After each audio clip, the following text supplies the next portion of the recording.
நமச்சிவாய. திருச்சிற்றம்பலம். அமர்நீதி நாயனாரைப் பற்றி இப்பதிவில் காண்போம். வணிகர் குலத்தில் பொன்னி நன்னாட்டில் பழையபாறை என்ற ஊரில் அமர்நீதி என்ற சான்றோர் வாழ்ந்து வந்தார். சிவபெருமானின் திருவடியை எப்போதும் சிந்தித்து சிவனடியார்களுக்கு போர்வை, கீழ்க்கோவணம் முதலியவற்றை தொடர்ந்து கொடுத்து வந்தார். இத்தொண்டை உலகறிய செய்ய திருநல்லூர் என்னும் ஊரில் உள்ள சிவாலயத்தில் நிகழும் திருவிழாவில் அமர்நீதியார் வழக்கம் போல தன் தொண்டை செய்து கொண்டு வந்தார். சிவபெருமான் அடியவராக வடிவு கொண்டு அத்திருமடத்திற்கு எழுந்தருளினார். அமர்நீதியார் அச்சிவனடியாரை வரவேற்று அடியவரை உணவு உண்ண அழைத்தார். அதற்கு அவ்வடியவர் பொன்னியில் நீராடி வருகிறேன் எனக் கூறி தான் வைத்திருந்த 2 கோவணத்தில் ஒன்றை எடுத்து அமர்நீதியாரிடம் இக்கோவணத்தை வைத்து கொள்ளவும், நான் குளித்து முடித்த பின் இதை பெற்றுக்கொள்கிறேன் என்று கூறிச் சென்றார். சிவபெருமான் அக்கோவணத்தை மறையும்படி செய்தார்.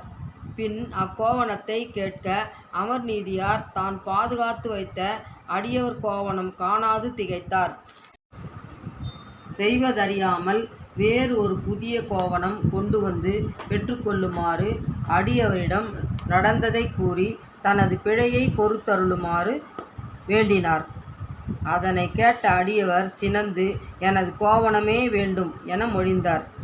பின் சற்று கோபம் தணிந்த அடியார் அதே துணியில் செய்த இக்கோவணத்தின் எடைக்கு எடை கோவணம் தருக என கூறி தன்னிடம் உள்ள மற்றொரு கோவணத்தை எடுத்து தராசின் ஒரு பக்கத்தில் வைத்தார். அமர்நீதியாரும் மகிழ்ந்து புதிய கோவணம் ஒன்றை தட்டில் வைத்தார். ஆனால் தராசு நேராகாதது கண்டு வியந்தார். பின் வைத்திருந்து அத்தனை கோவணமும் பட்டு, ஆடை, தனது செல்வங்கள் அனைத்தையும் வைத்தார்.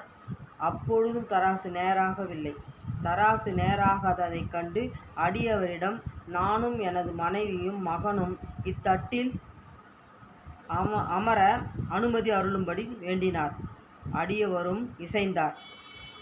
அமர்நீதியாரும் அவரது துணைவியாரும் மகனாரும் திருநல்லூர் பெருமானை வணங்கி தராசினை வலமாக வந்து 5 எழுத்து ஓதி, திருநீர் மீது நாங்கள் கொண்ட மாறாத அன்பு உண்மையானால் இத்தராசு நேர் நிற்க எனக் கூறி தராசில் மூவரும் மகிழ்ந்து ஏறினார்கள்.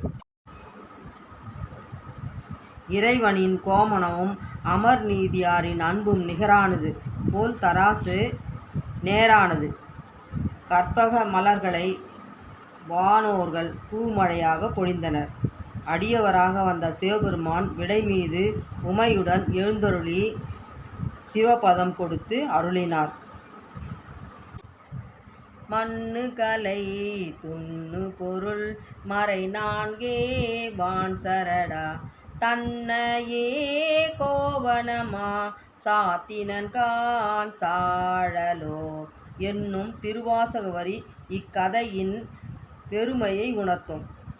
அன்பே சிவம்.